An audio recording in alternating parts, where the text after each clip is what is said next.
Okay, EN 312 fluids lab. Okay, this is a lecture for the last experiment. Okay, so this is the measurement of the pump curve and the system curve. Okay, so I have a handout posted in Moodle. Okay, let me open the file, share the window with you. Okay. First of all, I want to show the apparatus, the pump. Okay, that's the pump we used in this experiment. Okay, so let me explain to you the components of the system. So look at this. This is the pump, right? Okay, this is the suction. The vertical is discharge. Okay, the red valve here. Okay, in the discharge side. Not the suction. Suction side of the valve, but don't close that valve or open that valve. Keep it open. If you want to adjust the flow speed or flow rate, this red valve on the vertical discharge line, that should be the one to use. Okay, open or close to control the flow rate. Okay. So, and that the monitor on the pump surface, such showing the some of the data. Okay, showing the RPM, this kind of information, power output. Okay.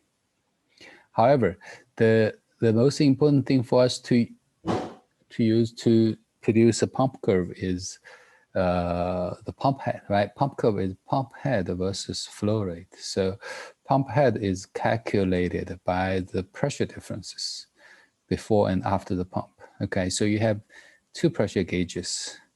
See this one in the bottom here is on the suction side. It's the suction pressure.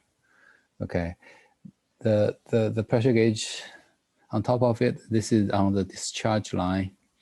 Okay, so this is the discharge pressure. So the pressure should increase from the suction to discharge because of the pump. Okay, so the increase of pressure, delta P, divided by gamma, that's the pump head. So the pressure reading, okay, dictates the pump head. Basically, the pressure reading can be used to calculate the pump head, okay. One thing is on the pressure gauge, just like the previous experiment, the negative side of the pressure gauge reading is inch Hg, okay. The positive side is PSI, okay. So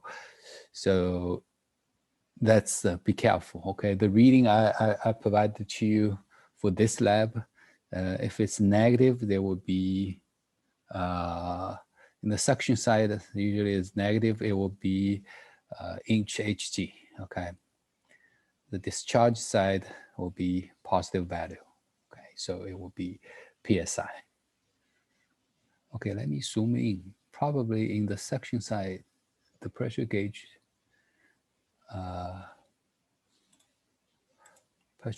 is inch Hg all the way through.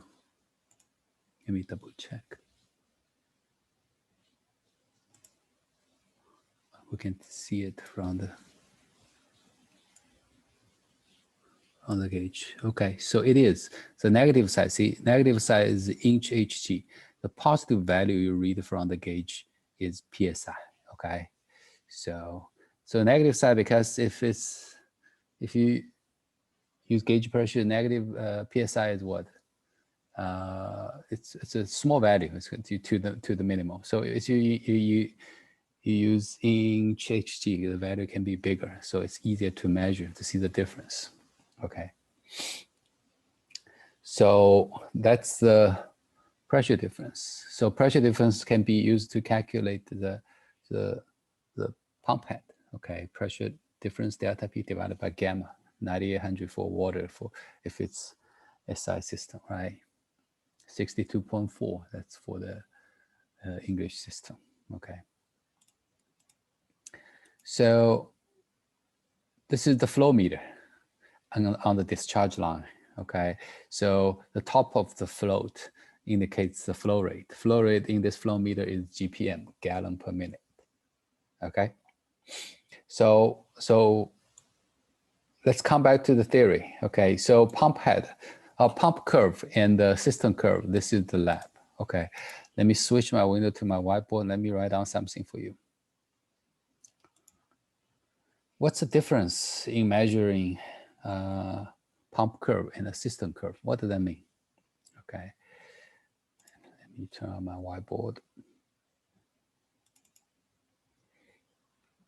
Okay, so this is the typical pump system. Let me draw it, right? This is the upstream reservoir. You have some static head, so some water level on top of the head, right? On top of the pump. So the pump is to deliver water to a higher place. Okay. So from the Bernoulli equation, you will see, okay. So you have two pressure gauges here, 1, 2, right? This 2, delta P is for to calculate the pump head. So you have a flow meter. Okay. So the first question is how to measure the pump curve and how to measure the system curve. Okay. So you have a valve here. Let's say it's a gate valve to control the flow rate. Okay, you open the valve a little bit, open the valve fully, so the flow rate will be different. Okay, so pump curve is supposed to be like this, right? Pump head versus flow rate. Okay, it's decreasing. Okay, just like a vehicle, a car. If you want a higher speed, okay, you have to sacrifice the towing power, right? If you want to tow a boat, you probably want to stick with the low gear, okay, to give it more power. So speed and the power is inversely proportional, just like this pump. Pump, the same thing. The mechanical device performs similar. Okay, so if your flow rate increase, your HP, the pump head will decrease. Okay, so eventually you're working at a certain flow rate and a certain pump head. Okay, pump head means how high you can deliver, right? How much power you can give to the water. So that's the pump curve. So how do we measure pump curve? Okay, usually a modern pump here, it's a variable speed pump, right? You can change the RPM. So if you change the RPM of the pump, you also change the flow rate. Is that right? Okay. So that's one thing. You change the RPM. Okay, the flow rate changes. So you measure. Does that also? You can also other choice is to change the valve, open and close the valve. Then the flow rate changes. So your delta P changes. So your pump head will change with different flow rate. Okay. So these two methods of changing flow rate, which one should be used in order to measure pump curve? That's a good question, right? So remember this, okay? That's why I'm gonna make a video here. I want you to fully understand this. Pump important. Okay, pump curve. You measure pump curve. That's for a specific pump. Okay, a pump curve belongs to a pump, right? If you buy a pump, they give you a pump curve. Manufacturer give you a pump curve. So it's a characteristic curve of that particular pump. Okay, so you don't want to change the pump. You know, you change the RPM. Basically, you vary the pump. Okay, you become a different pump because RPM even changed. Okay, so every time you change the RPM, the pump is actually changed. It's not that pump anymore. Okay, so that defeats the purpose. You are measuring the pump curve. You cannot change the pump. You have to keep that same pump there. So that leads you to the other choice to change the valve, okay, on the piping. So every time you turn the valve a little bit, change the valve a little bit, basically the system, okay, it changed a little bit. Then the flow rate changed, right? So that the pump is still the same. You didn't touch the pump. Pump is the same, running at the same time, okay, the same pump running. So every time you that's why that's how you measure the pump curve. You have to change the valves to change the flow rate. Okay, so every time you change the valve a little bit, you have a flow rate, right? Okay, accordingly, you will have a pump head. Then you can measure, okay, based on the two pressure gauges. Okay, so you do maybe 5-6 readings, 5-6 different flow rates, 5-6 different pump heads. So you should be able to generate a pump curve like this. Okay, be careful. When you measure a pump curve, don't change the pump. Keep the same pump running. Okay, you have to change the flow rate, then control the pipings, control the valves in the piping system to change the flow rate. Okay, basically you put the same pump into the different piping systems to see how it performs. That's the pump characteristic, right? They sell you a pump. That pump should work on different systems. So in different systems, it runs differently with certain flow rate and with certain pump head. Okay, when you change the valve, it means you change a system. You place that same pump into different systems 7 times, 6 times. Okay, you place the same pump into the 6, 7 different systems. Okay, to see what the flow rate it runs and what the pump head it provides. Okay, very important. Okay, then system curve. I still place this pump curve on top of it. Okay.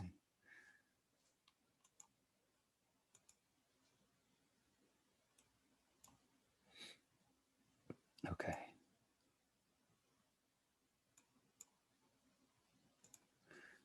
Let's try to make the same pump curve. Okay. What's a system? System curve means it's the characteristic of the system, nothing to do with the pump. Okay, the piping system. That's called system curve. Okay, so system curve means, okay, what is my system? Okay, the characteristic of the system when I put in different pumps. Okay, so I have only, my target is my system. So I don't want to change my system during the measurement if I want to measure the system curve. Okay, that makes sense? So you keep a valve open. It doesn't have to be fully open, doesn't have to be totally closed. It can be any opening, as long as there's a flow, it's okay. Okay, that's a particular system you wanna study. Okay, you want to know the characteristic about. Okay, so I don't care what pump I put in there. I put 6 different pumps in there to see how my system produce the flow rate as well as the pump head. Pressure differences, all right. Okay, so that's my system. My target is a system. So I don't care what pump in there. I actually change 6 different pumps to get 6 different readings. Okay, that's actually the goal, right? So now we have RPM. We can change the RPM for each pump. So every time you change the RPM, it represents a new pump. Okay, a different pump. Okay, so when you measure system curve, you have to do that. You have to, set the valve unchanged. Okay, I changed the RPM of the pump for 6 different times. Then you have 6 different flow rates, and then you have the six different pump head associated with each flow rate. Okay, so then you will have a curve like this. Okay, the system curve is opposite. It's not going down with the flow rate. The system required, you see, if you want to think about this, if you want a higher flow rate for the system, of course, I need to provide more energy to it to make high flow rate. That's why pump head increase with flow rate.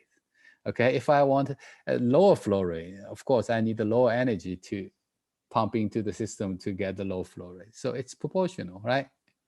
Okay, that makes sense. That's the system. It's nothing to do with the pump. That's why it's totally different. Okay, comparing to the pump curve. So if you need a more flow rate, or you need a more pump head. Okay, basically by a bigger pump if you want to have bigger flow rate. Okay, so that's why we need these 2 curves. This is called operating point. The intersection between the system curve and the pump curve is operating point. So that means, okay, in my system, if I buy this pump which manufacturer give me the pump curve like this. It's a curve. If I put this pump into my system, this pump will work at this flow rate and deliver this pump head. Okay, that's the meaning of this operating point. Okay, so these are the two different measurements. Okay, so system curve and pump curve, you have totally measured, separately measured 2 different times, right? For 6 different flow rates. When you measure pump curve, you change the valve 6 times to have 6 flow rates. You keep the RPM unchanged. Okay, when you measure system curves, you keep the one of the valve opening. You keep the valve opening unchanged. Then you change the RPM for 6 times to produce 6 different flow rates. Okay. Then the pump head is measured by the 2 pressure gauges. Okay. So the data I will provide for the delta P, the pressure readings before and after the pump, and for the flow rate, each has 6 readings. Okay. So pump curve, system curve, I provide you all the data. You should be able to plot easily. Okay. But I want you to understand how to measure. You can measure yourself here. Okay. But I just want to try to convey the idea, okay, of the difference between the 2 curves and how to measure them. Okay. In addition to this, I want you to verify your system curve. We can do a calculation. Okay. It's the theoretical system curve there. This is the measured system curve, and there will be a theoretical system curve. So theoretical system curve can be calculated based on the Bernoulli equation, or I should call it the pressure energy equation in the piping system, right? It's not really Bernoulli, but people always call it Bernoulli, right? So for the theoretical system curve, theoretical equation between 2 surfaces, right? Between 1 and 2, you should be able to write the Bernoulli equation. P1 over gamma plus Z1 plus V1 square over 2G plus pump head, okay, equals P2 over gamma plus Z2 plus V2 square over 2G plus the losses, okay. Losses means frictional head loss and the minor losses, right? Overall losses, okay. You still remember this equation? Okay, so something 0, right? Okay, P1 is 0, surface atmospheric pressure, P2 is 0, okay? So we can say V1, V2 equals 0, surface, right? That's what we did in fluids class, okay? So what is HP equals? Okay, pump head, right? Theoretical pump head versus flow rate, that's what we want to calculate, right? So pump head equal to, of course, Z2 minus Z1, that's the elevation difference. Your pump head has to overcome the elevations, right? Also, it has to overcome the losses. There are 2 types of losses.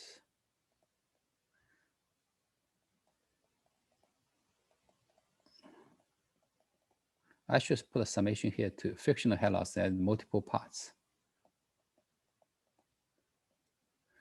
Or I can rewrite it as Z2 minus Z1. I'm sorry, this is minus, not positive.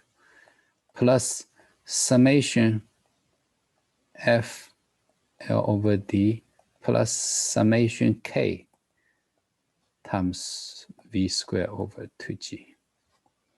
Okay, this is the theoretical equation for system curve. That's a system equation, right?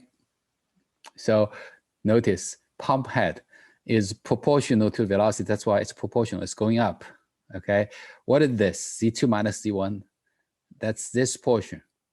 If velocity equal to 0, the pump head required is Z2 minus Z1. Okay. Z2 minus Z1. Then plus V squared over 2G. Right? Proportional to velocity. Velocity increase, flow rate increase. Pump head will increase. Okay. So I think you can theoretically calculate the system curve. Okay. In this experiment, your Z2 minus Z1 is equal to 0. Okay, it's a recycled system. If you remember the picture, there's the 1 tank.